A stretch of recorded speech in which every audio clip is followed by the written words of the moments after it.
வணக்கம் என் அன்பின் இனிய தமிழ் மக்களே. மணி 10 மணி காலை நல்லா வெயில் அடிச்சுக்கிறது. திருவண்ணாமலை கிரிவலம் போயிட்டுருக்கோம். பார்த்தி அப்படின்னா கால நேரத்தில் வந்து குறைவான பேர் தான் வருவாங்க. ஆத்திர அவசரம் வேலை கிளைக்கு போகிறவங்க டக்குன்னு வந்துட்டு போயிடுவாங்க. ஈவினிங் டைம் பார்த்தீங்கன்னா நிறைய பேர் வராங்க. ஆனால் பௌர்ணமி டைம் பார்த்தீங்கன்னா எக்கச்சக்கமான பேர் வருவாங்க. அது பழக்கமாகி போச்சு. இப்போ நான் என்ன சொல்ல வந்தேன் அப்படின்னாக்கா, இன்றைக்கி இங்கே பல கோயில்கள், பல சித்தர்கள், மாகாணங்கள் அப்படின்ட்டு பல கோயில் உருவாகியிருக்காங்க. இது எல்லாமே உண்மையாக அப்படிங்கன்னா சந்தேகம் தான். ஏன்னாக்கா அவர் எங்கேயோ பிறந்திருப்பாங்க, வளர்ந்துருப்பாங்க. பார்த்தீங்கன்னா அவருக்கு ஒரு டைட்டில் வச்சு இங்கே ஒரு ட்ரஸ்ட் மாதிரி ஆரம்பித்து, மடம் மாதிரி ஆரம்பித்து இது பண்ணிக்கிட்டு இருப்பாங்க. எதுக்கு சொல்ல வரேன் அப்படின்னாக்க, ஒருத்தர் இப்போ காசியில் பிறந்திருப்பார். அவர் பேர் பார்த்தீங்கன்னா காசி கஞ்சாக்குடிக்கு சித்தர்னு இருக்கும். கஞ்சா குடினா எப்பவுமே கஞ்சா குடிச்சிக்கிட்டே இருப்பார். நம்ம கேட்பான், எப்படி செத்தார் அப்படின்னா, கஞ்சா குடிச்சேன்னு செத்தார் அப்படின்னு.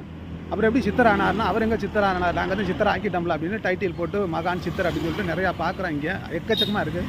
பணம் சம்பாதிக்கிறாங்க, நிறையா பேர் பண்ணியிருக்காங்க. சில இடங்களில் பல இடங்களில் அன்னதானம் வழங்குறாங்க. ஓகே, பல இடங்களில் பார்த்தீங்கன்னா வருமானத்துக்காக இந்த வேலையை பண்ணிக்கிட்டு இருக்காங்க. நிறைய இடங்களில் நீங்கள் பார்க்கலாம். அதை இந்த வீடியோவில் பதிவு பண்ணுறதுக்காக சொன்னேன். நன்றி, வணக்கம்.